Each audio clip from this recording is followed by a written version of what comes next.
ఈరోజు ఒక చిన్న పేరెంటింగ్ టిప్ ఇస్తాను. అదేంటంటే పిల్లలకి ఫైనాన్షియల్ లిటరసీ గురించి. జనరల్గా ఏంటంటే మెయిన్లీ అమ్మాయిలకి నార్మల్గా హార్డ్ వర్క్ చేయడం అలవాటు, కానీ they can not negotiate much. And వాళ్ళు వర్క్ చేసే దగ్గర కూడా వాళ్ళకు శాలరీస్ కానీ హైక్స్ కానీ తక్కువ ఇచ్చినా ఎంత ఇచ్చినా కూడా వాళ్ళు అడగరు అనమాట. నెగోసియేషన్ అనేది చాలా కష్టం. వాళ్ళు ఏంటంటే వాళ్ళు ఎంత హార్డ్ వర్క్ చేసినా మర్చిపోతారు, ఇచ్చింది తీసుకొని హ్యాపీగా ఉంటారు. సో ఆ మైండ్ సెట్లో ఉండడం వల్లే కొంచెం ఎక్స్‌ప్లాయిటేషన్ జరుగుతూ ఉంటుంది. సో అది ముఖ్యంగా ఆడపిల్లలకి చిన్నప్పటి నుంచే నేర్పించాలి మనకి, సో దట్ ఆ మెంటాలిటీ అనేది పెద్దయ్యాక ఉండదు. సో దానికోసం నేను చిన్న థింగ్ ఏం చేశానంటే, సో మా పాప ఆద్య చాలా ఆర్ట్ అండ్ క్రాఫ్ట్స్ చాలా బాగా చేస్తుంది. సో ఎవరికైనా ఏదైనా చేసి అడిగినప్పుడు ఏదైనా చేయాలంటే you should not do it for a free అని ఒకటి చెప్పాను అనమాట. సో నాది ఒక స్కెచ్ ఉంది లాంగ్ బ్యాక్ నేను చేయించుకుంది. సో ఆ స్కెచ్కి నాకు ఒక వాల్ ఫ్రేమ్ ఫోటో ఫ్రేమ్ కావాలి అని అడిగాను. సో ఇంతకుముందు కూడా ఇలాంటి చిన్న ఎక్సర్సైజ్ చేశాను, but this is the proper one. So I'm explaining this.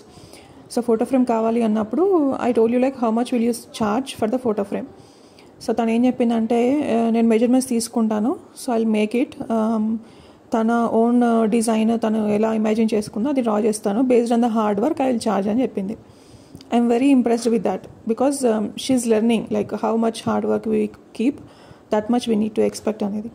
So okay అని చెప్పాను. సో తను and I asked for the deadline also, like when you will give, how much time will you take, if you cross the deadline I will not take it.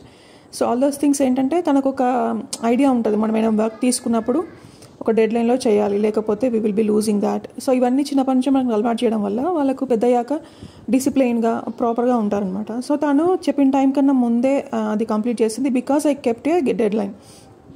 So తన మైండ్లో ఉంటుంది ఆ dead లైన్లోగా చేయాలి అని. So తను అది complete చేసింది. చాలా సింపుల్ డిజైన్, చాలా బాగా చేసి ఇచ్చింది. సో నేను అడిగాను, ఎంత ఛార్జ్ చేసామంటే, మమ్మీ ఇది చాలా టైం పట్టింది నాకు, ఇదంతా పేపర్ పేస్ట్ చేసి డ్రా చేసి చేయడానికి టైం పట్టింది. అండ్ కార్డ్బోర్డ్ కటింగ్ అనేది నాకు చాలా టఫ్ అయింది, because she is going to 5th class, so it is difficult for her. So అదంతా హార్డ్ వర్క్ అనిపించింది కాబట్టి ఐ విల్ ఛార్జ్ 200 అని చెప్పింది. సో నేను I don't think it will be worth 200, so I will give it 150. So she accepted that deal immediately, but I gave her 150 rupees and I took the photo frame. That was very good. So ఇలా ఏంటంటే మనం చిన్నవైనా వాళ్ళకి interest ఉన్న టాపిక్లో, like she is interested in art, so నేను ఆ టాపిక్లోనే తనకు అర్థమయ్యేలాగా బిజినెస్ ఐడియా కానీ, లేదంటే ఎలా ఫైనాన్షియల్ లిటరసీ వాళ్ళకి నేర్పించాలి, ఎలా మనీ ఎర్నింగ్ నేర్చుకోవాలి, ఎలా డెడ్ లైన్స్, ఎలా ప్రాజెక్ట్ తీసుకోవడం, అది చిన్న ప్రాజెక్టే, but she will know like how it works, at least basic things. So స్లోగా అలా వాళ్ళ మైండ్లో what they are hard work ఎంత పెడుతున్నారో అంత ఎక్స్పెక్ట్ చేయాలి. We should not give our work for the low price అనేది వాళ్ళకి అలవాటు చేస్తూ ఉండాలి.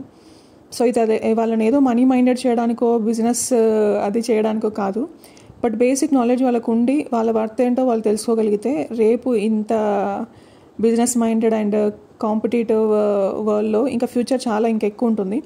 సో దానికి ఒక చిన్న ప్రిపరేషన్ లాగా ఉంటుంది. సో చూడండి, మీకు ఇలాంటిది ఏదైనా నచ్చితే ట్రై చేసి చూడండి. ఇది మీకు ఎలా అనిపించిందో కమెంట్ చేయండి. Okay, thank you.